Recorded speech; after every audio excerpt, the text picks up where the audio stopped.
put them here. Ladies and gentlemen, welcome to the Legend of the Traveling TARDIS. My name is Christian Basel. I am the host of this show. Sorry for the inconvenience. We were having trouble with a little signal at Kasterborous, but they are here now. Welcome there, folks. We want to introduce the team who are over at Kasterborous right now. Just say big hello to Nick, Charles, and Matthew. How you guys doing? Oh, minus the technical difficulties, I think we're doing okay.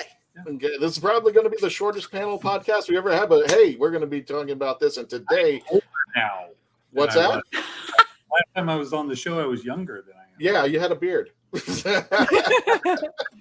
Nice, Nick. You didn't get the memo. You got to get the beard there going. Thank you, folks. And if you're just joining us, welcome. Again, you can check us out on YouTube as it's scrolling on the bottom, youtube.com, The Legend of the Traveling TARDIS. Our title for today will be if you had a chance to talk with Russell T Davies, who has brought back Doctor Who on now Sony Bad Wolf, and now we're going to be seeing it live streaming on Disney Plus. He has talked and discussed about having spinoffs. So let me go ahead and introduce the gang. We've got Mackenzie Floor all the way down at the end there for the Right of Ones and the Doctors. Right of Wands. No, the Binge Watcher's Guide. I'm not saying the Hitchhiker's Guide to. That was Christian snapping his fingers. That was his brain. Yep, and then we have Kevo Reeves all the way at the bottom over there. X's for show. We got Melanie Gee. He's a Melee over at the Instagram. And of course, we got a special guest all the way in the corner, Simon Fisher Becker. You know him as Voldemort from the 11th Doctor series. Join him over at FetcherBecker.com. Let's go ahead and you want to go clockwise, Melanie? Is that a good start? Go. You got it. Nick, we're going to start with you. Your choice for spinoffs. Who did you pick and why? What is the spinoff that you're choosing? Here's my pitch. Vampires. Okay, everyone knows what vampires are. So already we have an audience. Think State of Decay, a great vampire, but it's in modern day Cardiff. And it's lurking under the surface. And you've got the three who rule. They've got really boring kind of town council type jobs. So think Boomtown, but with vampires as well. Awesome. So didn't they have a show called What Lurks in the Shadows or something like that? What we do in shadows. What we do in the shadows. What we do in the shadows, yeah. But I do love this idea of bringing up a spin-off of characters who were the enemies of the Doctor in the TV show. That is awesome. they probably have to be the children of these characters. Children of the creatures. Yes. They're vampires. They're immortal, right? Yeah. Political shenanigans going on behind the lunch lady in the school cafeteria and places like that. So very down to earth, but also vampires and space vampires. Yeah. Space vampires, of course. Really like this idea of merging two franchises together to get larger audience. Yeah. Yeah, that's true. Yeah. Then we finally get our Doctor Who Halloween episode, finally, or at least a Halloween series there. Not necessarily the Halloween apocalypse out there. Nick, real fast, did you come up with? I'm sorry, Charles. Did you come up with an idea as far as spinoffs are concerned? Who would you actually, yes. And in fact, at Chicago TARDIS, I actually discussed the idea with one Sophie Aldred, and I said, "Here's my pitch." Literally, like if we were in this panel. Here's my pitch. You take over Sarah Jane Adventures, call it the Ace Adventures, and carry on. And she's like, "I'm in." Yep. Charles, you actually took my pick, and those are my pictures that I'm putting up on the screen. Sorry. That was no, that's fine. I was just like, yeah, I think she deserves, because we now have the book At Childhood's End that she wrote, that she got to premiere with the 7th Doctor and the 13th Doctor. Plus, we do have the episode of The Power of the Doctor, which she re-premieres. So yeah, why not give her a story? And why not find out? I would actually find out why she left the Doctor. I want a little backstory on that. We know it was on bad terms, and they finally got their resolution together eventually in the Power of the Doctor. But I would love to see how they split up and how she is coping with that, how she coped with it, and what she's doing now, and how the Doctor's influence was onto her. Matthew, real quick, what is your selection for a Doctor Who spinoff? And everybody in the chats, go for it. Tell us your favorite Doctor Who idea for a spinoff if you were sitting in front of RTD, and what you would say. Matthew, what's your choice? Yeah, my pitch would be to do something equivalent to the Disney Plus Marvel What If series, and take, say, something like Big Finish's Doctor Who Unbound, and do it as a series of animated things. Maybe even do multiple stories or even do single 30-minute episodes. Doctor Who's continuity is full of these great what if moments.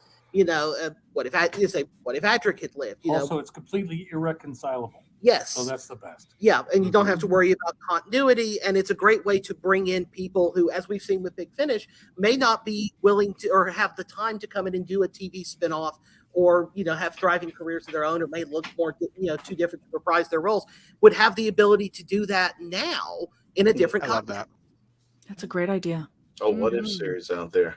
Speaking of what if there was a Rite of Wands? I have no idea. The lovely Mackenzie Floor is up It next. could happen. It could happen. You never know. I mean, I'm Rite of writing Wands a script, so it could The binge happen. watchers, Doctor Who. Mackenzie, what was your pick and why? Well, for me, I have to know that story that Chibnall dropped at us about being another doctor. I need to know more about Joe Martin's doctor. I know that Big Finish is doing something, but I really would love to see Joe actually come back and show us that beginnings of her doctor and what she did that was so bad that she ended up making the decision of leaving Gallifrey. And not only that, it's just like you drop the seed and no plant sprouted. That's not cool. That's how I relate to it. It's just like we got a good story. We got to okay, so where does this go? And okay, whatever. No, RTD plays a long game sometimes, and I think I know how impressed he was with the actress and this character. So I think we may see her again. Yeah, yeah. It would be a very interesting take to see what they do with her. I'm going to see for the Big Finish articles out there. So definitely, we're going to take the Fugitive Doctor and run with it. Speaking of running with it, Kevo, really, how you doing, my friend? Oh, gotcha. Kevo, good. What was your I pick? don't love to run, but that's okay. Okay. Well, you're in the TARDIS. That's all you do. Yeah.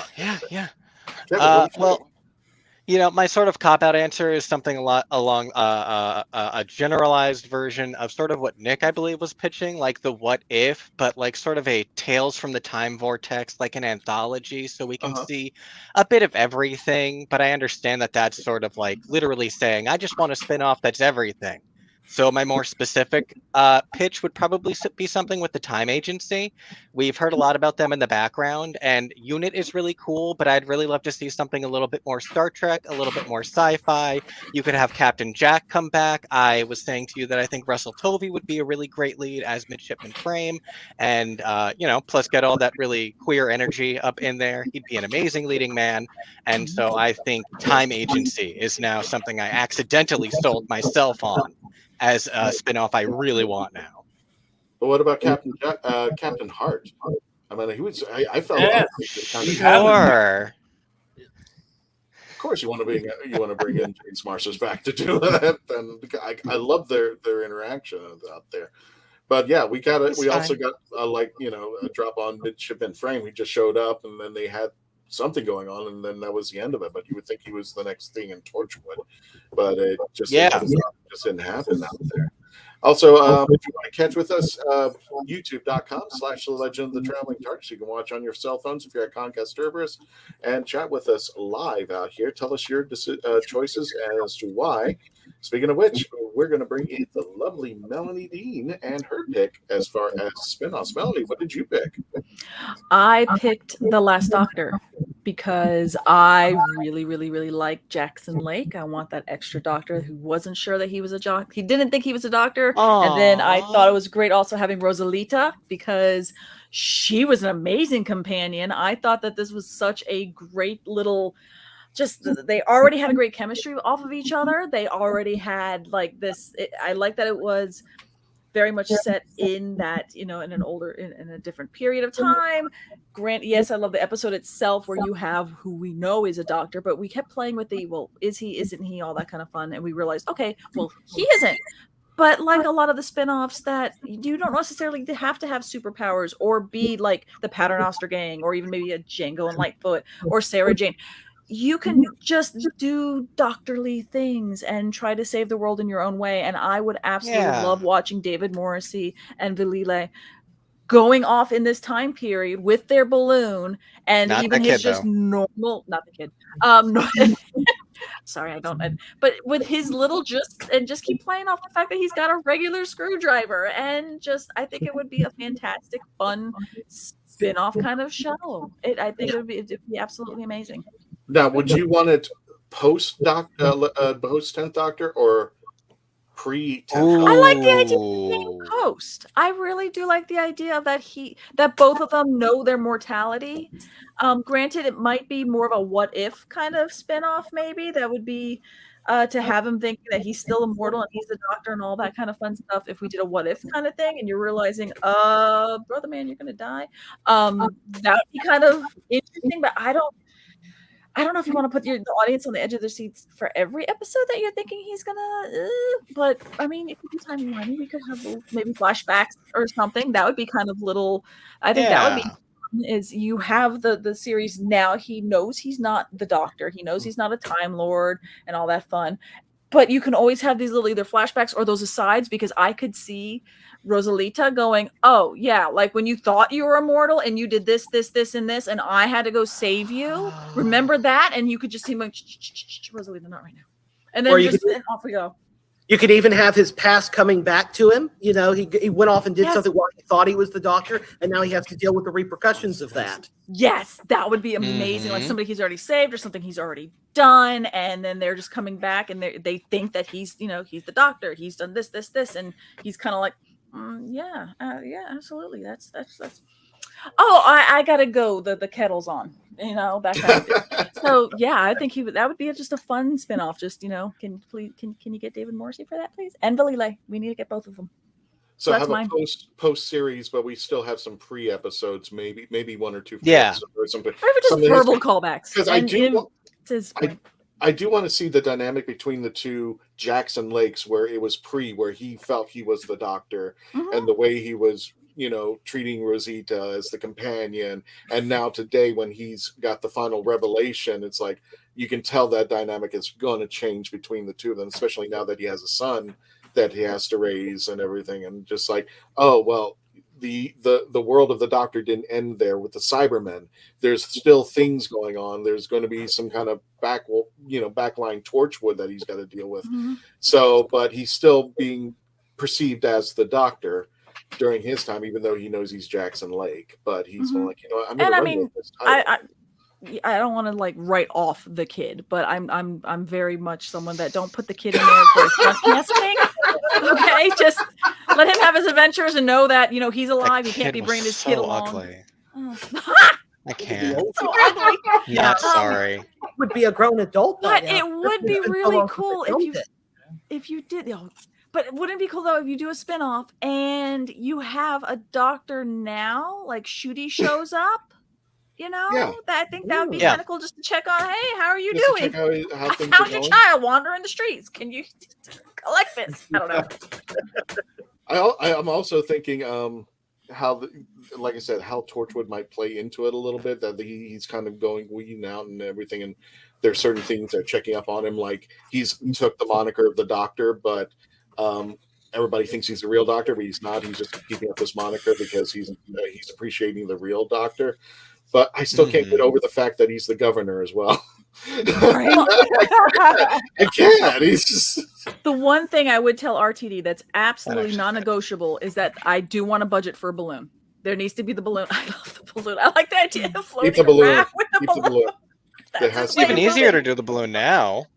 But just the dichotomy between having a TARDIS that can get you anywhere in time, any distance, time, space, blink of an eye. He's going to be a balloon where he's like, wind speed, give me a second, I'll be there in about 4 hours. Speaking of which, with the kid, I don't know if you guys grew up, and my dad did because he was disabled and he would watch a lot of TV, but he made the mention that every Christmas for every soap opera like Guiding Light or As the World Turns, all that, they randomly had a kid that would show up, and then after Christmas they would disappear.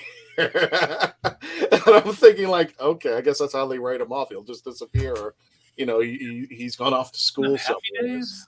That there was an older was an older Richie. brother in Happy Days. Brother Right. Richie. Only show up, yeah. Right, there would always be like this one Yeah. character, this one kid in every soap opera around Christmas.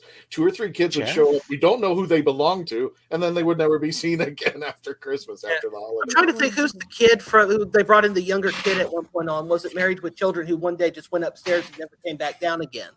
It's a cousin. There's a lot of those. The a lot youngest of them. sister on Family Matters. I think it was Jeff Cunningham on Happy Days Yeah. who disappeared. Yeah. Which is Oh. upstairs. Chuck.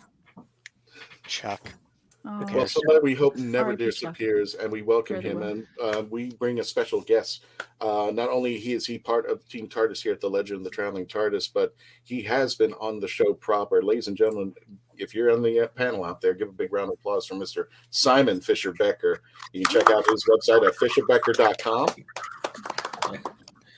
and fisherbecker.bandcamp.com. You can also check out his husband's stuff, Tony. He actually plays our title and write-out songs for our show there. And you can also check out My Dalek Has a Puncture Revised audiobook is available on Bandcamp. Thank you, Simon, for coming out. I know you've been so busy, but what is your spin-off to tell RTD? And I'm going to just say this. Had you not picked this, I was already in question of picking this. And I don't know right away, but Okay, let's do it. well, thank you very much. As I was saying before we went live, it's 13 years ago when Dorian first appeared, Uh-huh. and I'm constantly asked, when is Dorian coming back? And there is a clear interest in Dorian. And for an ego massage, my pitch to Russell T Davies is the Moldavarium, Dorian's Moldavarium.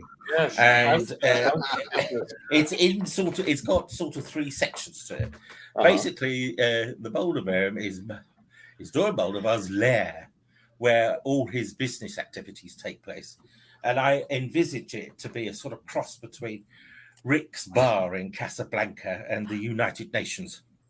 See it as a comedy drama where Dorian oversees quite genuine or permits less genuine trade negotiations with the full understanding that some of them have potential political conflict.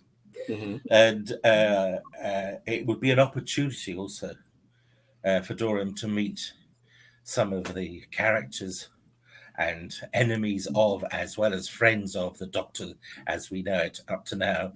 And I would suggest that the first episode of the Moldavarium would see Dorian at an auction trying to buy his body back. Yeah. I love that.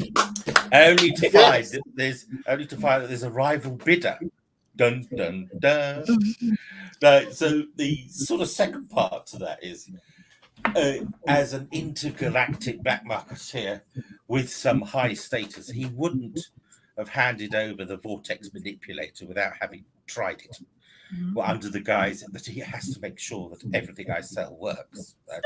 So you could have him popping up here, there, everywhere, in any time, any place, any planet, any other show, not necessarily Doctor Who. Yeah. I was going to say And, Dorian Maldavar, Agent of S.H.I.E.L.D. Bring that. That's right. He can cross over with the Time Agency show. There you go. So in that section, Dorian could be full-bodied from the start. So that solved that issue. Because the downside at the moment is that most people think, oh, you can't do much with Dorian because his head's in a box. Well, we can soon change that. And also, who was the first Doctor that Dorian actually met?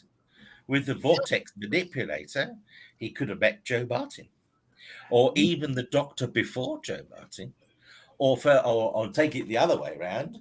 His first Doctor could have been Doctor number 23, and that's how Dorian knows so much about the Doctor.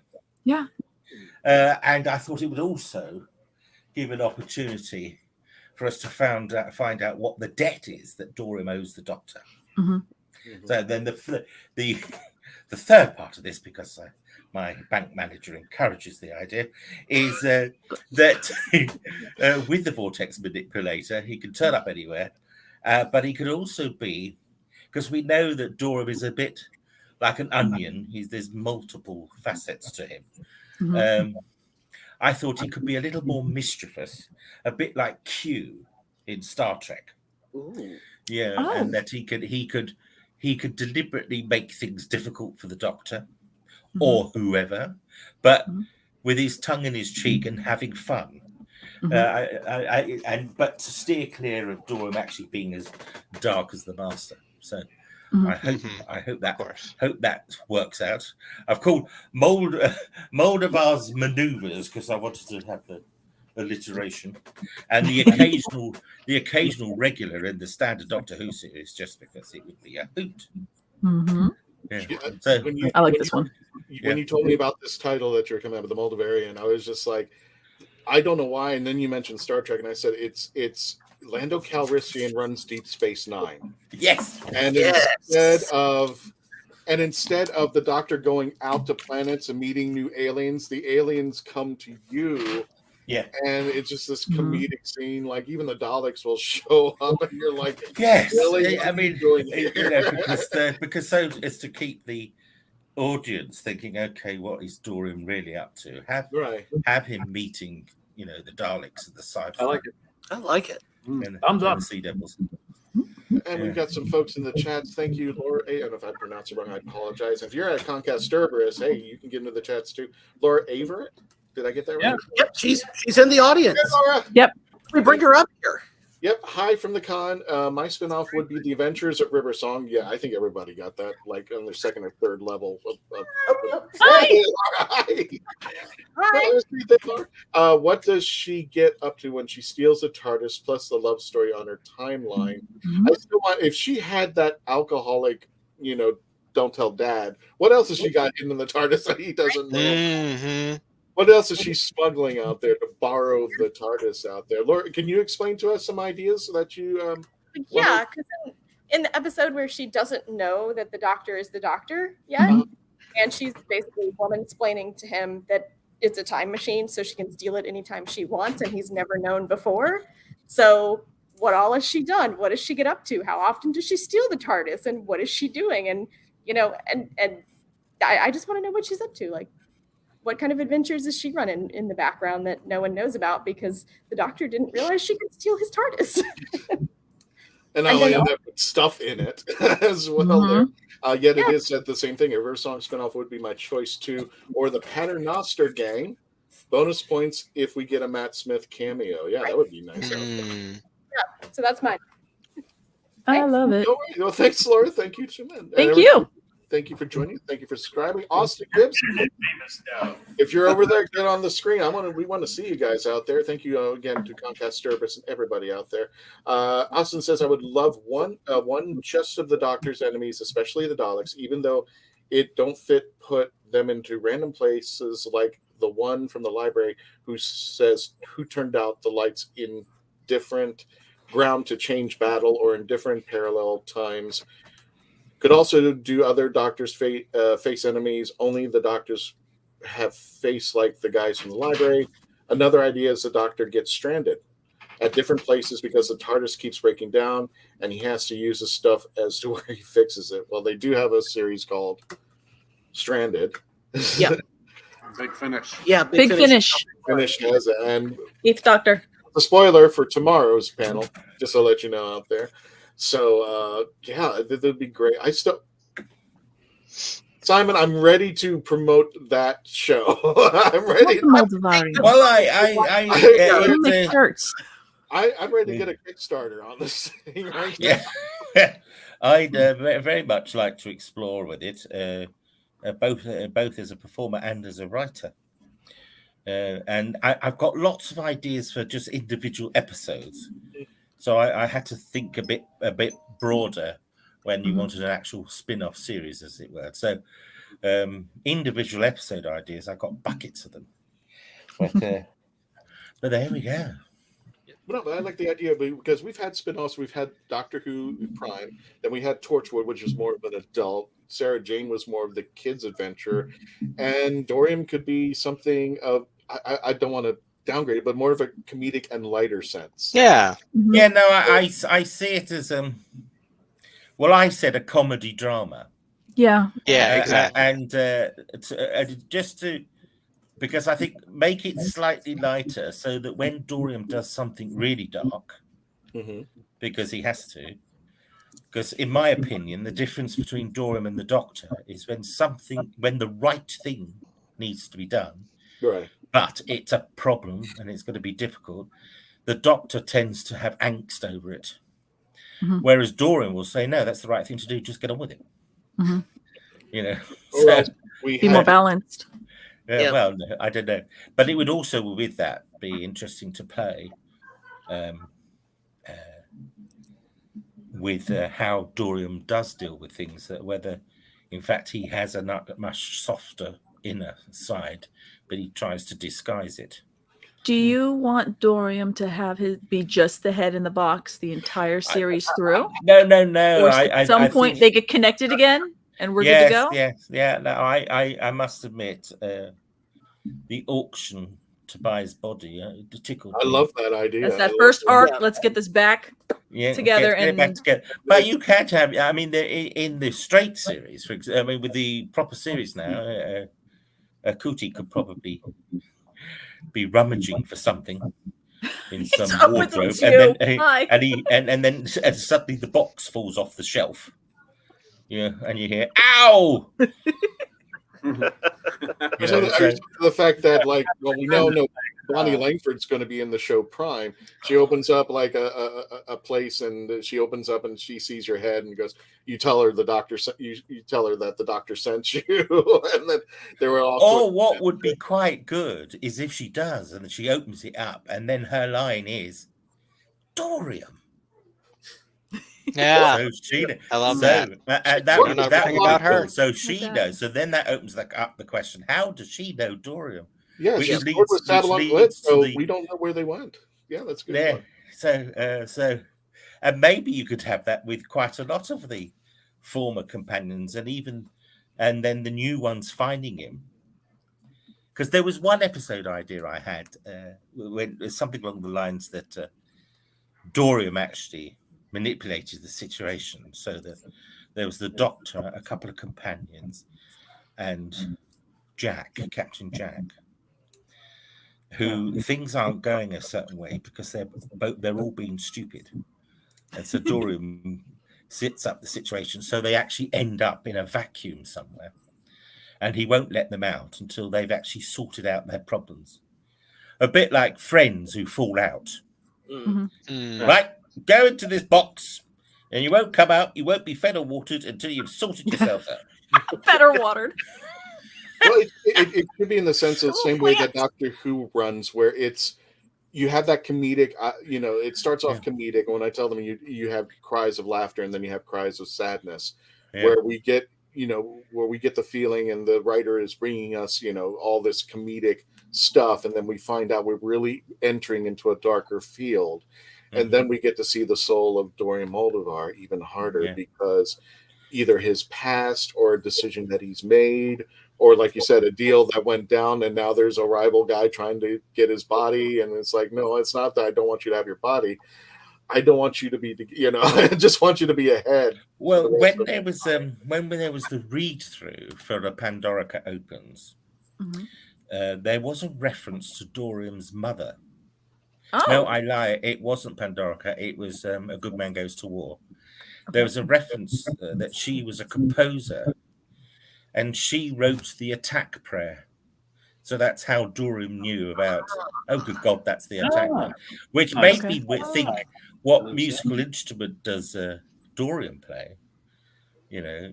One would automatically assume because of his size, it would be something like a tuba, but it could be quite the opposite. That he plays the piccolo. Yeah. But then I came up with the idea, because he is a bit of a manipulator himself, that maybe he's a conductor.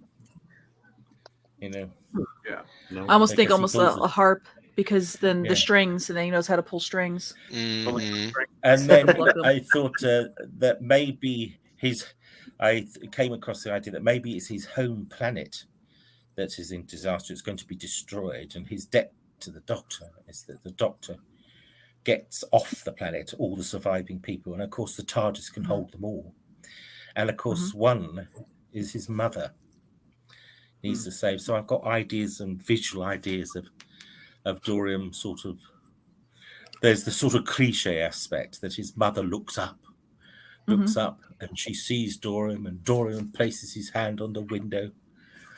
He can't quite RTD, say you better be listening.